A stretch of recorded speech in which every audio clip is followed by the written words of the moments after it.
საინფორმაციო საშუალებებში პირდაპირი ჩართვა გაკეთდა და დაიწყო ლანძღვა უნივერსიტეტისა.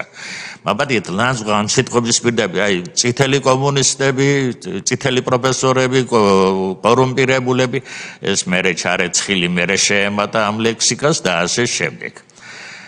რომ ჩვენ არ გვინდა პროგრესი, ჩვენ არ გვინდა რეფორმა, აი ასეთი განწყობით.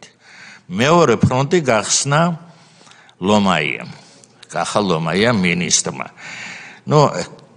ის ყოველ გამოსვლაში ხმარობს ტერმინებს უსინდისო, უსირცხვილო, კორუმპირებულები, გათახსირე. აი ამ სიტყვების პირდაპირ ეს სიტყვები ისმის ჩვენს მიმართ. და რატო? იმიტომ რომ ჩვენ წინააღმდეგი ვართ რეფორმის.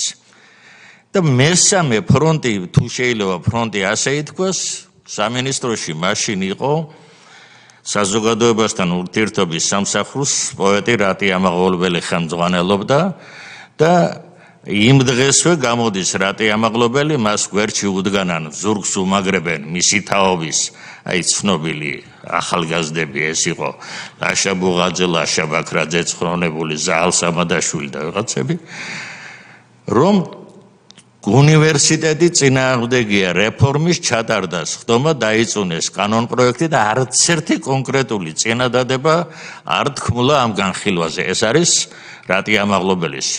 სხვადასხვა განხილვის შედეგები გაზეთში დაიბეჭდა, მე შევხვდით ჩვენ სამინისტროში მათ და ეს გაზეთი დაუდემე წინ რატი ამაღლობელს და უთხარი, აი ეს არის ის. სხვადასხვა ყველა უნივერსიტეტელი გამოიყენა ლომაიამ ჩვენს წინააღმდეგ. რატი ამაღლობელი, გიგი თევზაძე, სიმონ ჯანაშია და ასე შემდეგ, რომ ბრძოლა ჩვენ წინააღმდეგ.